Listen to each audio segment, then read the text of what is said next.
All right, this will be chapter 25, where we will be talking about paired samples and blocks and the inferences for means. Okay, so what makes samples paired? Samples are paired when samples are coming from the same subject, and that's it. So they're dependent instead of independent. For example, points scored by a game by the Bulls in 2011 and 2016 seasons. We'll have two data sets for 2011 and then 2016 from the same subject. All right, so this example problem. This table gives the average high temperatures in January and July for several European cities. Is there a significant difference between the summer and winter temperatures? Test an appropriate hypothesis and state your conclusion. So first we need to meet the conditions, which are the samples need to be random, less than 10% of population, paired data, and the independent differences, and then need to be nearly normal differences. So we'll be doing phantoms, where the parameters of the mu difference is the true difference in overall inquiry.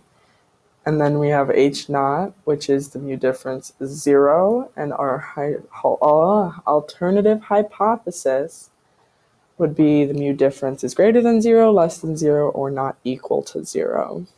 And we have to list the conditions in our assumptions, name the test, and then take the average difference of paired samples, which will be represented with d hat, and then plug in table of values and inputting them into L1 and L2, L1 minus L2 into L3 in your calculator, and then going to one variable stats for L3, where you stat calc and then x bar.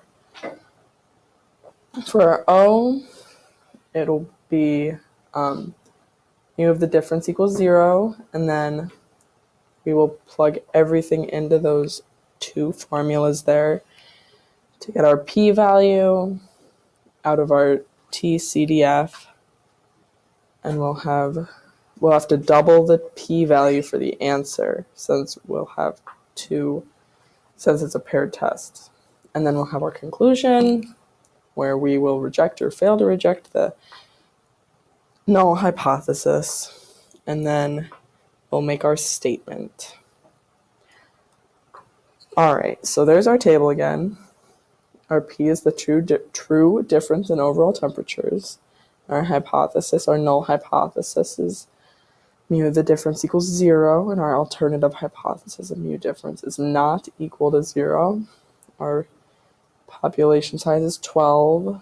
Our sample size is 12. Our d hat is -40, and our standard deviation is 8.7178, with our degrees of freedom being 11.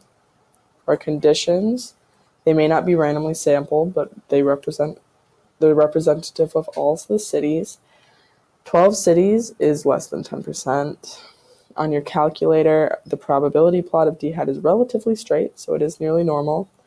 And then data is paired by city, so we have independent differences. There we have our two lovely formulas we'll be using, where we will put n and d hat and standard deviation and degrees of freedom in. So we have a paired one sample t-test. D hat equals -40. Our mu of d hat is 0. For standard deviation, you'll plug the standard deviation into the top, the square root of 12 on the bottom to come out with 2.5166. For our t-score, we'll take -40 minus 0 on the top and 2.5166 on the bottom for a t-score of -15.8944, which is crazy high.